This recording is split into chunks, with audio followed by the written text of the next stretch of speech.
咁多位同學仔，大家好，又有我范太郎啊！咁係時候講咧，今年奧斯卡拎咗3個獎項嘅粗獷派建築師啦。咁如果你對一啲流行電影啦，或者一啲近期喺香港上映嘅小眾電影有興趣咧，咁歡迎你哋訂閱我嘅 channel 啊！我每個星期都會為你哋帶嚟極主觀嘅電影點評。好啦，開波啦！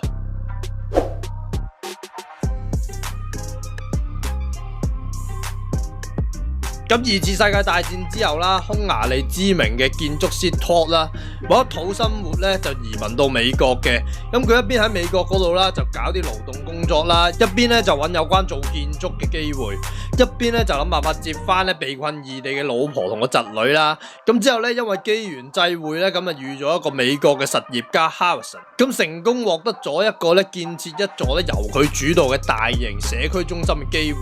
而佢又陷入咗各種唔同嘅問題之間，咁故事咧就此展開嘅。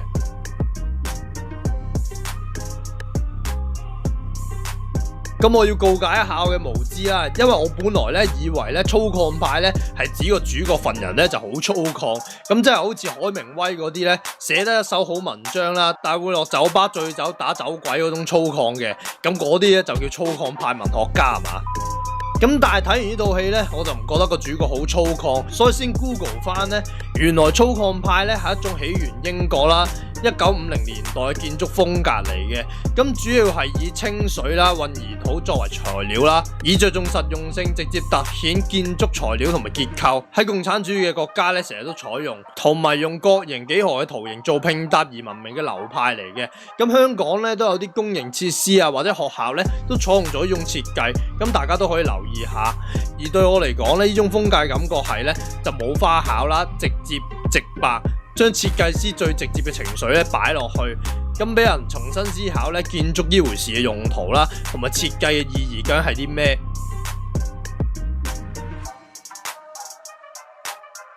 咁呢套戲我睇完嘅第一個感覺咧，就係呢套戲嘅所有細節啦、攝影、配樂、演員演繹、節奏、劇情隱喻等等啦，都處理得好好，而且都係 A20 世嘅製片入邊咧，第一次走一個史詩級嘅劇情片嘅路線，亦都係成功嘅。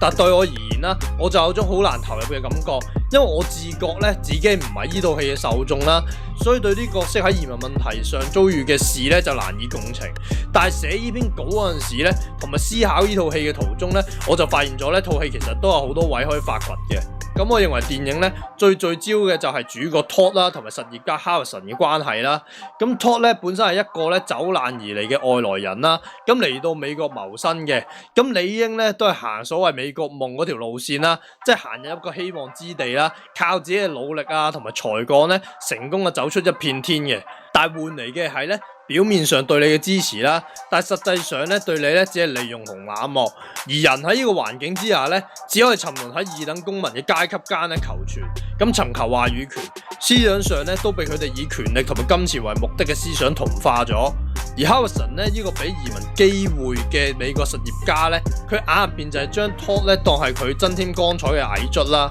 口入邊咧對 Todt 嘅建築想法咧同埋藝術啦表現到咧好了解同埋認同。實質咧就學疏才淺，知其皮毛不知其內涵嘅，亦都將主角咧揮之則來，呼之則去啦。喺入邊大量時間咧，佢都被描繪成一個對主角友善啦，同埋俾機會啦，同埋協助啦，扮有禮但係實質粗俗啦，有陣時就好強人所難嘅實業家嚟嘅。但去到尾咧，其實就明白到佢既貪慕主角嘅才幹啦，亦都睇唔起主角嘅出身嘅，認為自己咧當家作主咧，應該支配好似主角一樣嘅外來人。咁電影喺呢段咧嚟得有啲露骨同埋突兀啦，係有啲意識大於劇情嘅。咁呢種關係咧就可以 present 到啦，大至移民對美國啦，以至資本主義對人啦，亦可以講藝術對利潤啦，甚至小到咧企業對員工嘅。咁而最大嘅當然係想借古諷今啦，依家美國嘅移民問題。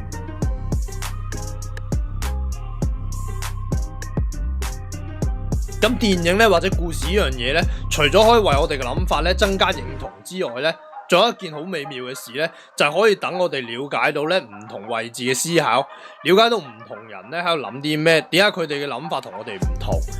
咁其實咧，我諗大家都好憎啲外來人啦，無論係過嚟分薄資源亦好，價值觀有衝突都好，甚至係破壞咗秩序啊規矩都好啦。咁其實我自己都唔中意嘅，畢竟咧現實上咧真係有人厚顏無恥咧，本身已經好富足噶啦，但係就貪小便宜啦，謀取真係有需要嘅人嘅資源。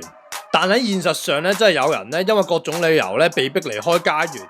要去到更加好嘅環境咧做二等公民謀生。咁呢套戲咧就同我哋陳述咗陷入呢種兩難嘅人咧到底會有咩諗法，同埋被逼過住啲咩生活。咁我認為睇呢套戲咧可以喺呢個世界咧由左傾右嘅呢段時間咧帶翻俾大家重新思考啦，或者係一個人性嘅角度咧就唔係現實嘅處境去諗，如果嗰個被逼移民嘅人係你自己，究竟會點呢？咁其實都可能做出咧為咗求生咧被逼受屈辱嘅決定。咁可能有時咧我哋只係啱啱好係幸運嘅一方啦，咁唔一定有實際行動嘅。但係睇呢套戲咧都係俾個機會大家去了解咧其他立場嘅人嘅難處。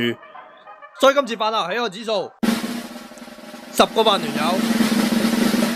8.4個飯團相當喜愛。